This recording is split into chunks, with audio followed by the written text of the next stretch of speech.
Assalamualaikum warahmatullahi wabarakatuh. Ustaz-ustazku, guru-guruku, Masya Allah. Waalaikumsalam warahmatullahi wabarakatuh. Masya Allah. Jadi saya itu sudah intens whatsappan sama istri Saifuddin Ibrahim itu sebelum Saifuddin Ibrahim mencuat ke permukaan. Kau feedback ya suara saya ya? Mantap suaranya.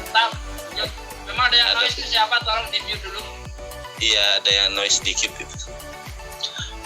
Sudah lama banget saya whatsappan atau komunikasi dengan istri Saifuddin Ibrahim.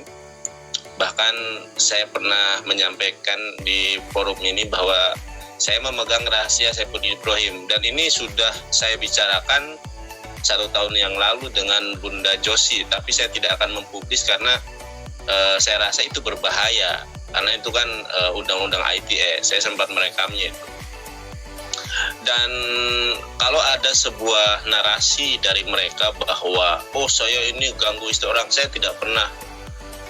Apalagi dia orang istri dari orang kafir begitu kan. Karena bagaimanapun yang saya bawa, meskipun saya bukan ustadz, yang saya bawa sebagai seorang apologet muslim itu adalah Islam.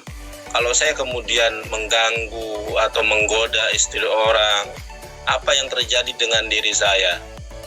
Otomatis reputasi saya jeblok, kemudian Islam pun muroahnya juga tercoreng karena saya. Jadi saya tahu betul batasan-batasan atau koridor-koridor yang dibolehkan dan tidak dibolehkan di dalam agama. Apalagi ini musuh Islam, Saifuddin Ibrahim.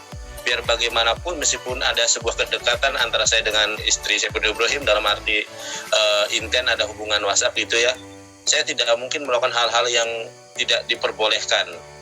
Apalagi ini era digitalisasi ya. Kalau misalnya ya, saya kemarin tadi sore saya sampaikan, coba tanya istri Saifuddin Ibrahim, kalau memang saya pernah menggoda, silahkan di screenshot. Nah ini kan sekarang tuh era digitalisasi ya. Jejak digital ini nggak bisa dibohongi gitu kan. Silakan di screenshot, divideokan, diupload, dipublish. Kalau memang saya pernah menggoda, nyatanya tidak ada tuh yang seperti itu. Saya tunggu kepada pihak Saifuddin Ibrahim termasuk istrinya. Tidak ada kemudian hal-hal yang dari saya pribadi. Justru kalau Bunda Sarah kan dengan saya manggilnya Bunda ya memang ya. Mohon maaf suara saya agak ini karena lagi sariawan. Bunda Sarah ini kan usianya 34 atau pokoknya ada selisih 3 tahun dengan saya. Dia lebih tua dari saya. Dia kalau manggil saya itu abang ganteng gitu loh. Makanya kalau saya Sebutnya apa? Abang ganteng. Ya, abang ganteng. Mantap gitu. Abang ganteng, apa kabar ganteng? Jadi serius ya, tapi saya menganggap hal itu mungkin dia menganggap saya seperti adik, karena kan usianya lebih tua daripada saya dan tidak ada tendensi kemana-mana begitu. Memang kalau WhatsApp sejak dulu itu sebelum terjadi konflik semacam ini sekarang ya, kalau panggil saya itu abang Nandar ganteng itu. Jadi kalau Saifuddin Ibrahim menganggap dia lebih ganteng dari saya, sekarang pertanyaan saya, apakah pernah istri Saifuddin Ibrahim mengeluh-ngeluhkan Saifuddin Ibrahim sebagai Saifuddin Ibrahim ganteng? Kalau memang ada, buktikan. Iya kan? Ini bulan puasa ya. Ini bulan puasa. Ada terakhir bulan puasa, saya nggak mungkin berbohong, ya kan? Saya nggak mungkin berbohong dan bilahi ini dengan menyebut nama Allah ya. Wallahi saya istri Saifuddin Ibrahim kerap kali bilang kepada saya itu, abang Nandar ganteng, jadi nggak ke PN Ciamis kayak gitu, abang Nandar ganteng gitu. Jadi kalau Saifuddin Ibrahim sekali lagi mengatakan dia lebih ganteng dari saya, tanya aja istrinya. Iya kan, pernah nggak? Tapi emang ganteng kok. Ya saya sih nggak merasa ganteng gitu kan, jauh lah. Tetapi kenyataannya pernah nggak secara apa namanya itu digital Bang Handi. Jadi kalau cara digital memang saya tidak pernah men-screenshot ya. Tapi ini benar-benar orang Udin udah kayak gitu kan, saya bilang anunya sudah susah bangkit. Saifuddin Ibrahim tidak pernah loh seserius ini menanggapi. Artinya memang ada isu ya, saya nggak tahu nih isu beredar dari mana. Katanya anaknya itu bukan anak Saifuddin Ibrahim, itu dengar dari siapa saya lupa, dari JNT atau dari siapa. Ya udahlah, itu urusan mereka. Saya nggak mau opini kalau apa itu gitu kan. Udah, terima kasih. Mungkin gini Mas Nandar, kita sambil ngobrol sedikit aja. Lebih baik ke Ustaz Nandar mungkin. Bunda Sarahnya, oke, saya juga akan setuju. Karena tidak akan digoreng-goreng sebenarnya. Yang diceritakan Ustaz Nandar ini udah tadi beberapa bulan yang lalu sebenarnya. Betul, saya sendiri saksi dan beberapa orang lah di JCC, termasuk Amir kita. Nah, ada hal-hal yang memang kenapa lebih soft, dalam artian lebih nyaman dengan Ustaz Nandar. Karena yang satu, tidak ada selamitan Ustaz Nandar ya. Itu yang pertama. Yang kedua, kenapa ke Ustaz Nandar? Supaya lebih aman. Dalam artian, kalau coba ke yang terdekat, JT, mungkin ceritanya lain. Itu aja. Terima kasih, Bang Andi, lanjut. Ya, kita lanjutkan videonya ya. Tentang Bang Mamat itu, kamu hanya bilang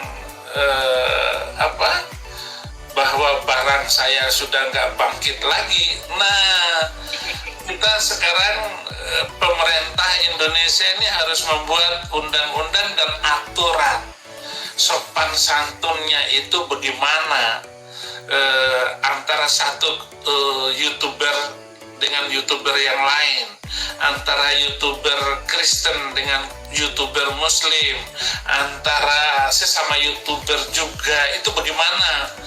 Belum ada undang-undangnya ini, ya, belum ada undang-undangnya. Nah, sekarang kita buat undang-undangnya. Nandar dengan membuat tudingan dan ejekan seperti itu, nah saya tentu saja bersyukur semuanya.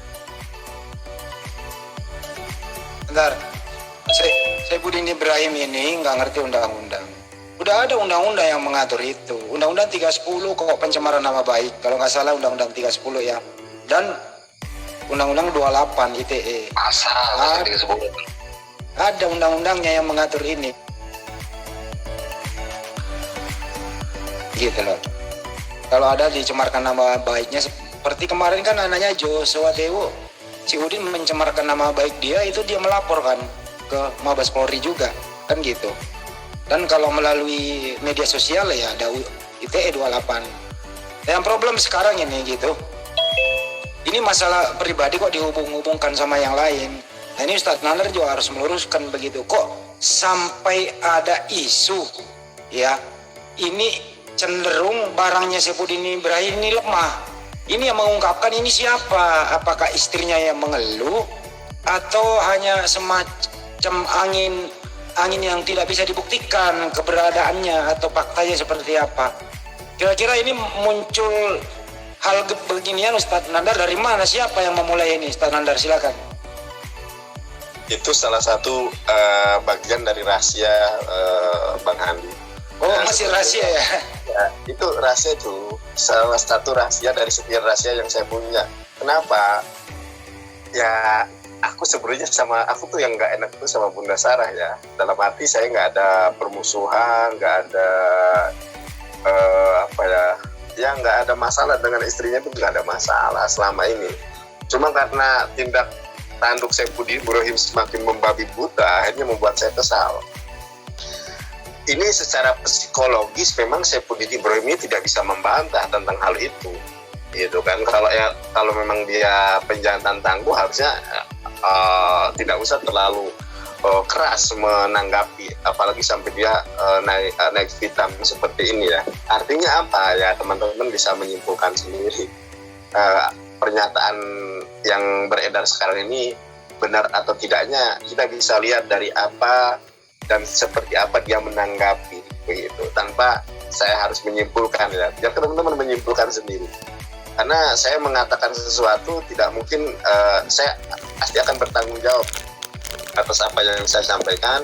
atas apa yang saya utarakan, apalagi ini dipublis. Sebetulnya tadi saya sudah meminta ya 3 permohonan. Bahkan sebelumnya hari kemarin itu saya minta maaf loh secara pribadi ke istrinya Saifuddin Ibrahim. Bahkan saya memberikan ultimatum, tolong ditegur. Sebetulnya saya sudah dari dulu menyampaikan itu, si Udin itu Abi ya kan, saya menghormati ya.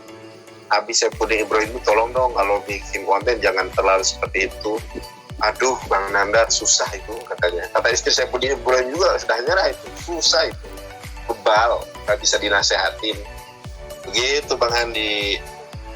Oh, artinya Ibu Sarah ini memang sudah kehabisan tenaga, udah kehabisan kata-kata untuk menegur suaminya ya, untuk tidak berbuat demikian. Artinya Ibu Sarah ini memang sudah dari dulu juga menasihati suaminya. Cuma memang karena karakter dan mungkin motivasi di belakang dia ini apa, sehingga Sarah juga cenderung nggak setuju dengan kelakuan suaminya selama ini ya Pak Nandar ya. Iya betul sekali, itu udah dari dulu. Semenjak pertama kali kemudian saya mendapatkan WhatsApp, kalau tidak salah itu dulu saya di WhatsApp dulu karena dulu itu kita janjian untuk ketemu ya, bukan saya sama istri saya Saifuddin Ibrahim, bukan, bertiga janjian di mall untuk diskusi, tetapi dari pihak Saifuddin Ibrahim sendiri yang menggagalkan itu. Jadi sudah dari lama saya sampaikan, kalau memang Saifuddin Ibrahim jadi Kristen ya jadi Kristen lah yang baik gitu ya. Kalaupun mau mengkritik Islam, mengkritisi secara akademis. Kan di sini banyak debater Muslim, apologet Muslim. Mari kita berdiskusi dengan baik, bukan dengan cara yang tidak senonoh, dengan cara yang tidak baik seperti itu. Waduh, kalau Abi itu susah Bang Nandar, susah dibilangin, saya nyerah. Orang waktu dari dulu aja kayak gitu katanya. Makanya ada sebuah video kan, mungkin Bang Hani sudah lihat, Amir dan teman-teman, ketika Bunda Sarah mengatakan umat Islam itu nggak rese-rese amat kok. Justru yang memulai ini adalah orang Kristen. Waktu sidang, ini pernyataan dari istri Saifuddin Ibrahim ya. Waktu sidang FPI nggak ganggu saya, itu kan ada. Emang sebetulnya Bunda Sarah itu ada sih harapan-harapan untuk kemudian dia menerima Islam ya, ada harapan ke situ. Tetapi kalau Saifuddin Ibrahim ini sudah membeku ya, jadi kayaknya susah begitu. Dan kita tidak mengharapkan dia kembali kok. Begitu Bang Handi. Artinya Ibu Sarah ini toleransinya masih tinggi, akalnya masih waras, terus masih mencintai bangsa ini, dan dia merasakan kenyamanan sebagai seorang Kristen dan tidak pernah ada yang ganggu, bahkan intens berhubungan dengan seorang Ustadz Nandar yang bisa diajak diskusi, tentu bukan diskusi yang konotasinya negatif, maksudnya diskusi edukatif yang bisa saling mendukung agar sesama debater itu, baik debater Kristen maupun Muslim itu nggak boleh bermusuhan. Justru kita harus berteman di arena diskusi, kita bongkaran baik data dengan sopan. Nah ini sering disampaikan Sarah kepada suaminya, tapi selalu menemukan jalan buntu. Akhirnya muncullah ide di mana saya harus curhat begitu. Ya curhatnya bukan konotasi negatif ya teman-teman di luar sana ya. Kami itu sebagai Muslim, Ustadz Nandar, siapapun di sini, kami itu tempat curhat kepada teman-teman Kristen. Banyak teman Kristen curhat di JCC. Ingat ya, ada Demian curhat di sini, ada swasta curhat di sini, ada Pak Limbong Penatua curhat di sini, ada Pak Henritan berbagi di sini, dan semua banyak di sini curhat. Demi apa? Demi kebaikan buat kita semua. Karena ini berlandaskan di media sosial. Tidak boleh memang kita saling menghinakan, apalagi menghina sesembahan masing-masing, nggak boleh. Makanya JCC itu dipandang sebagai tempat berkumpul orang-orang yang toleran, orang-orang yang berilmu. Makanya kalau ada penyusup masuk tidak diberi kesempatan, langsung di-kick daripada merusak suasana. Inilah bukti, inilah ciri-ciri orang JCC, inilah ciri-ciri Muslim yang sebenarnya. Bahwa siapapun yang meminta pendapat, jangan lihat agamanya, tapi lihat maksudnya. Ya Ustadz Nandar mau berusaha masuk ke sana supaya ini berjalan dengan baik. Tapi sayangnya